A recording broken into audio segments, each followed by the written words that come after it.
Bonjour à tous et merci de suivre ce 6h30. La Côte d'Ivoire a mobilisé 7 700 milliards de francs CFA lors de la première journée de la réunion du groupe consultatif sur le plan national de développement 2016-2020. C'était au bureau de la Banque mondiale à Paris. Le pays était à la recherche de 4 425 milliards de francs CFA. Hier, le secteur public était à l'honneur. La rencontre se poursuit aujourd'hui avec les investisseurs privés. Franck Kouadio. 2012 à 2015, le premier plan national de développement dans les trois orientations, la paix, la sécurité, la réconciliation nationale et la relance économique, à partir des acquis de ce PND, était élaboré un second plan. À Paris, le groupe consultatif pour le financement de ce plan dirigé par le Premier ministre, Daniel Kablan-Duncan, plante le décor.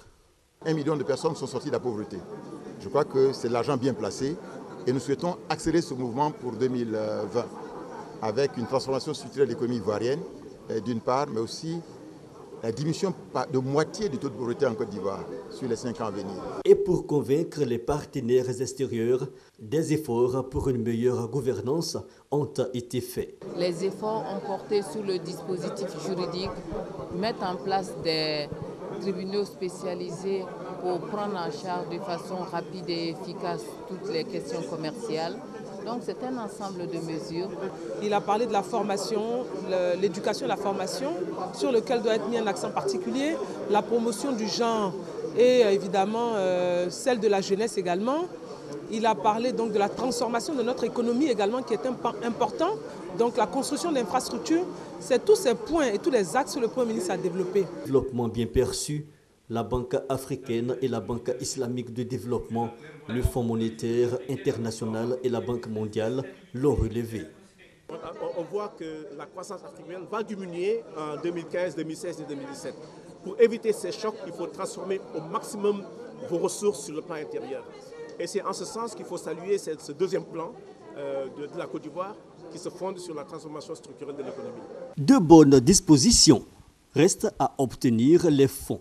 Et après plusieurs consultations dans l'après-midi, la bonne nouvelle, le groupe a obtenu le double des projections à 7 700 milliards de francs CFA, dont 5 000 dont de la Banque mondiale.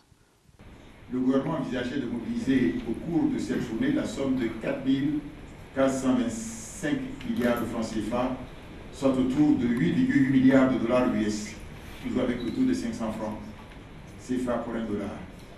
Mais de ce qu'on nous indique, les engagements actuellement fournis ont dépassé 15 milliards de dollars.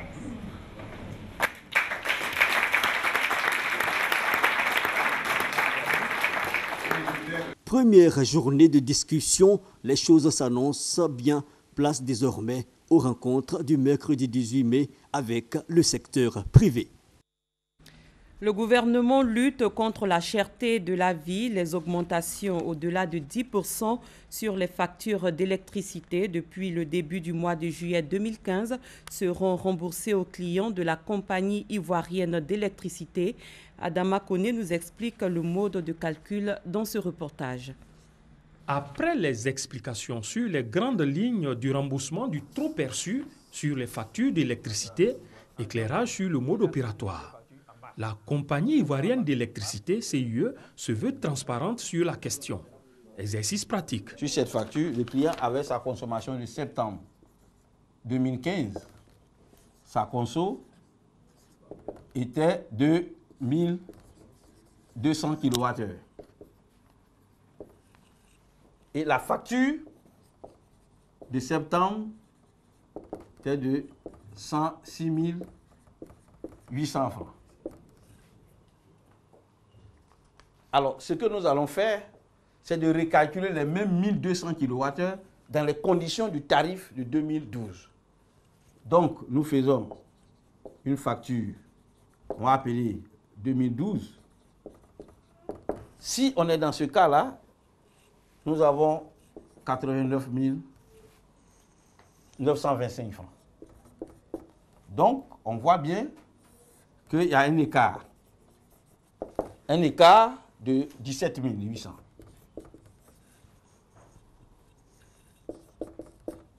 ce qui représente 20% d'augmentation.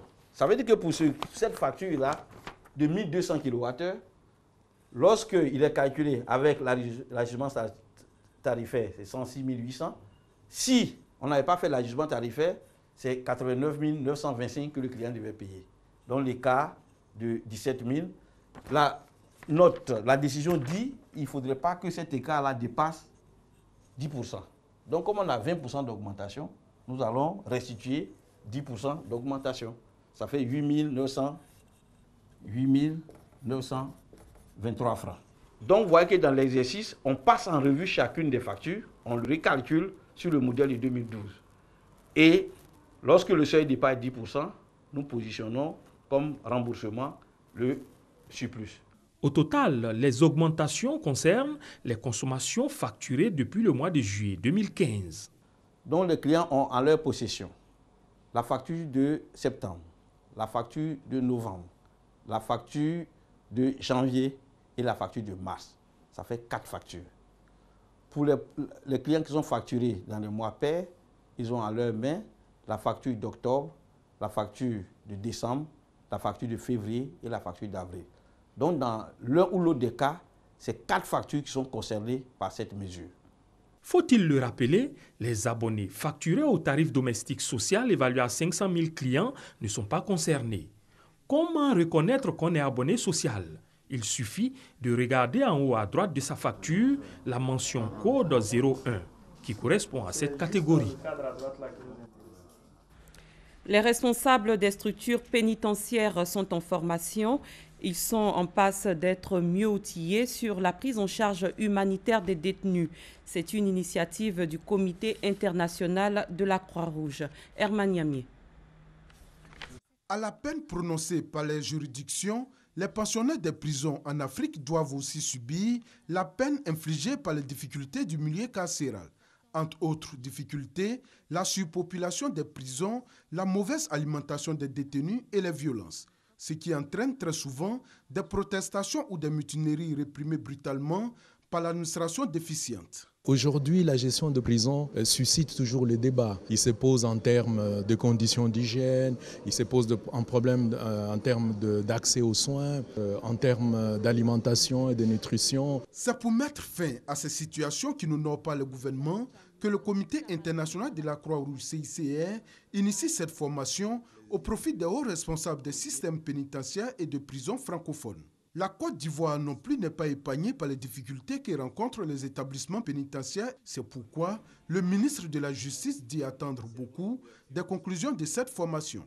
Je souhaite que ce séminaire offre l'opportunité de discussions ouvertes avec vos pairs des autres pays et des experts en vue de développer de nouvelles approches à travers le partage d'expériences. 20 participants issus de 9 pays d'Afrique francophone participent à cette formation qui va durer 5 jours. Le ministère des Eaux et Forêts lutte contre l'exploitation illégale du bois.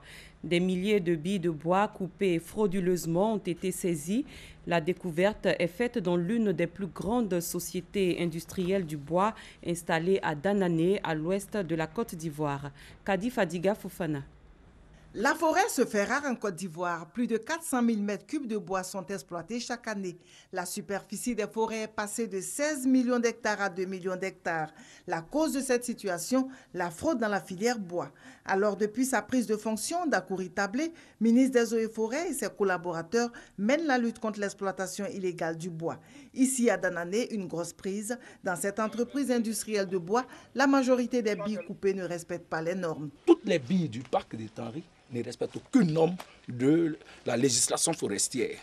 Suite à cela, nous avons constaté aussi à notre arrivée que certains grumiers arrivent sans être marqués et c'est sur le site de Tanry que les billes sont marquées. Comme vous le voyez ici, il y a certaines écritures qui sont dessus. Le numéro de la bille existe, mais il n'y a aucun marteau pour pouvoir savoir quelle est la société qui a exploité. Il n'y a pas ici des numéros de périmètre, il n'y a aucun marquage offert. Or, normalement, une bille doit montrer son origine à travers le numéro du périmètre et quelle est la société qui a exploité. Et cela, c'est le marteau. Et maintenant, le numéro de la bille permet de pouvoir savoir combien de billes ont été coupées sur le périmètre. Et donc, cela démontre que la traçabilité de cette bille ne peut pas être suivie. Il n'y a aucune origine parce qu'on ne pourrait jamais savoir où la bille a été coupée. Conformément à la procédure, l'entreprise Tanry de Danané est donc fermée et une enquête diligentée va situer l'ampleur de la fraude et les conséquences judiciaires à donner. Déjà, la traque des fraudeurs dans l'exploitation forestière a permis dans les villes de Toumoudi et Mans la saisie d'importantes quantités de bois sciés et de billons de teck. Une fraude massive qui fait perdre à l'État chaque année plus de 22 milliards de francs CFA. C'est parti pour la première édition de la Semaine du Livre. Elle a démarré hier au lycée Mamie Fétet de Bingerville. Thème choisi, l'importance du livre en milieu scolaire. Ce rendez-vous vise à amener les élèves à s'intéresser davantage à la lecture. Issa Yeo, Hermaniamier. Comment inciter les élèves du lycée Mamie Fétet de Bingerville à se familiariser avec le livre et à lire davantage? La réponse à cette interrogation a amené les responsables de cet établissement d'excellence à initier en partenariat avec une librairie une semaine du livre. Cette activité meublée par des expositions, des ventes d'ouvrages, des conférences et des dédicaces vise à permettre aux élèves de se cultiver à travers le livre. Nous demandons à l'autorité, et nos autorités, c'est-à-dire du ministère de l'Éducation nationale, du ministère de la Culture, de nous appuyer pour vraiment booster le livre. Les enfants souvent ont les livres en classe, les étudient, mais ne savent pas qui a écrit. Donc d'abord, elles ont les écrivains, elles peuvent discuter avec eux et ça décloisonne. Et ensuite, ces écrivains, peut-être en leur parlant, vont leur donner encore le goût de la lecture. L'importance du livre n'est plus à démontrer. Il faut maintenant que le livre soit tous les jours dans les écoles, près des élèves, tous les jours dans leurs mains à la maison. La première édition de cette semaine du livre, ayant pour thème l'importance de la lecture en milieu scolaire, est marquée par la rencontre entre des écrivains et les élèves. De quoi réjouir les deux parties. Une chance pour nous, élèves, parce qu'on n'a pas l'habitude de voir des écrivains ici. C'est très important en tant qu'écrivain d'échanger avec des élèves parce qu'il faut que nos enfants comprennent l'importance du livre. Le livre, c'est d'abord les meilleurs enseignants, les meilleurs pédagogues. La semaine du livre du lycée Mamie Fétet de Bingerville, qui a ouvert ses portes ce mardi, prendra fin le vendredi prochain. Le gouvernement nigérian a rencontré hier les principaux syndicats pour tenter de désamorcer un appel à la grève nationale illimitée, appel lancé en signe de protestation contre la hausse de 67% du prix de l'essence à la pompe. Au Nigeria, après l'appel du Nigeria Labour Congress et le Trade Union Congress, deux syndicats de travailleurs à une grève nationale illimitée à compter de mercredi. Leur auto-dialogue depuis ce lundi entre le gouvernement et les syndicats pour tenter d'éviter une grève générale. Si le huis clos de lundi soir n'a pas encore donné de réponse aux revendications des syndicats liées au prix de l'essence à la pompe qu'ils souhaitent voir passer de 145 naira, soit 420 francs, à 86,5 naira, soit 250 francs CFA, d'autres voix se font entendre, celles des deux principaux syndicats du secteur pétrolier. Nous n'avons pas l'intention de suivre ce mouvement de grève quoi qu'il en soit. Nous soutenons la dérégulation. Nous avons besoin d'élever des fonds et de soutenir notre économie. Quant au sous-secrétaire au pétrole, lui a laissé entendre que la hausse du prix de l'essence est absolument essentielle pour relancer la croissance, améliorer la confiance des investisseurs et même pour la survie du Nigeria. Le Nigeria, premier producteur de pétrole en Afrique, traverse une grave crise économique et financière causée par la chute mondiale des cours de pétrole, principale source de revenus de l'État et des réserves en devises. Et jusqu'ici, les importateurs recevaient des subventions pour maintenir un prix assez bas à la pompe. Des subventions auxquelles le pays a mis fin depuis la semaine dernière et qui occasionnent la flambée des prix de l'essence.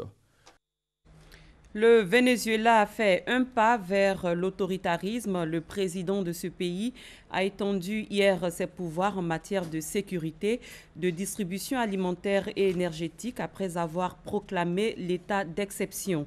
Pendant ce temps, l'opposition appelait à descendre dans la rue pour réclamer un référendum en vue de destituer Nicolás Maduro. Le Sénat américain a voté à l'unanimité hier une loi autorisant les familles des victimes des attentats du 11 septembre 2001 à poursuivre l'Arabie saoudite. Pour entrer en vigueur, le texte doit être voté dans les mêmes termes par la Chambre des représentants. La Maison-Blanche désapprouve cette décision et menace d'opposer un veto. C'est la fin de ce 6h30. Merci de l'avoir suivi. Très bon début de journée à tous et à toutes.